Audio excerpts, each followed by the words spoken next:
Hello, I'm Emmanuel Bach. I'm back with the 2-minute masterclass, and today it's Ysaye Solo Sonata No.2, 4th movement.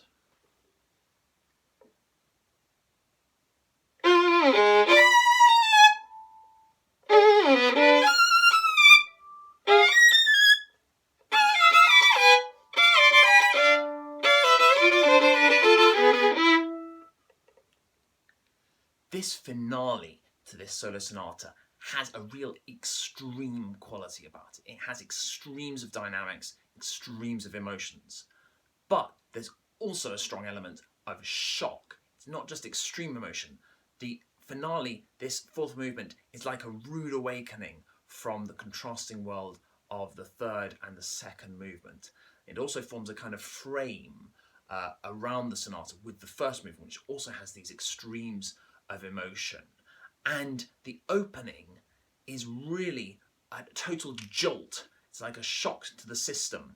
And we really have to feel something very important. There's this relationship between sound and silence. And silence is also created by different kinds of articulations, even very short silences. Of course, it starts with a rest, and then we have... And there we really need to draw the sound out of the instrument, like we're pulling out the sound. And the chords have to be very pure in sound and intonation. Of course, this isn't exactly beautiful music. We know that classical music isn't always polite and beautiful and genteel, even from the music of Schubert and Beethoven, and actually earlier. But in Schubert and Beethoven, we have music of frenzy and rage and violent passion sometimes. And we really need to bring out these qualities in this music. The title, Les Furies, of course, it comes from somewhere, from history, and it relates to the Greek-Roman mythology of the Furies, these deities of vengeance, said to be 3. And of course we have 3 statements in the introduction of this 4th movement. Whether that's deliberate or not, I don't know, but one can certainly take it that way. Each one is an intensification of the previous one. Then the main theme. We really need to ensure that there's this attacking, savage kind of quality to the music. It's useful to practice that slower, of course, on the string like this.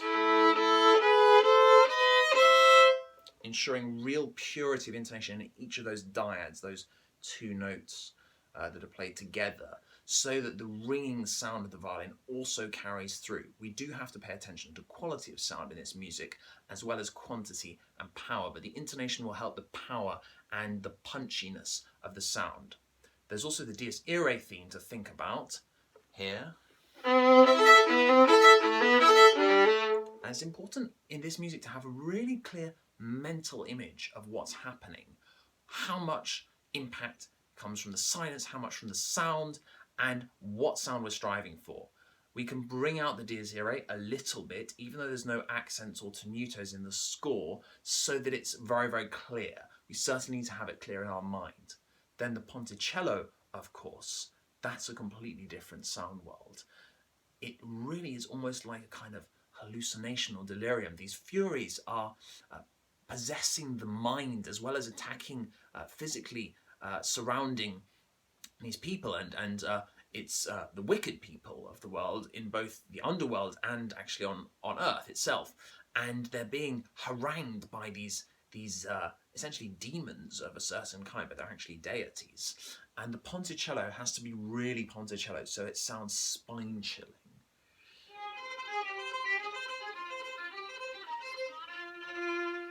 And then after that, we move the bow back, and we must really feel the string.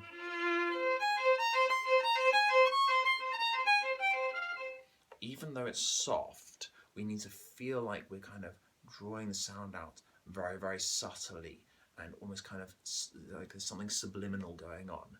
The end, of course, is a real culmination of the whole piece, and it has to sound like that. That's all for today.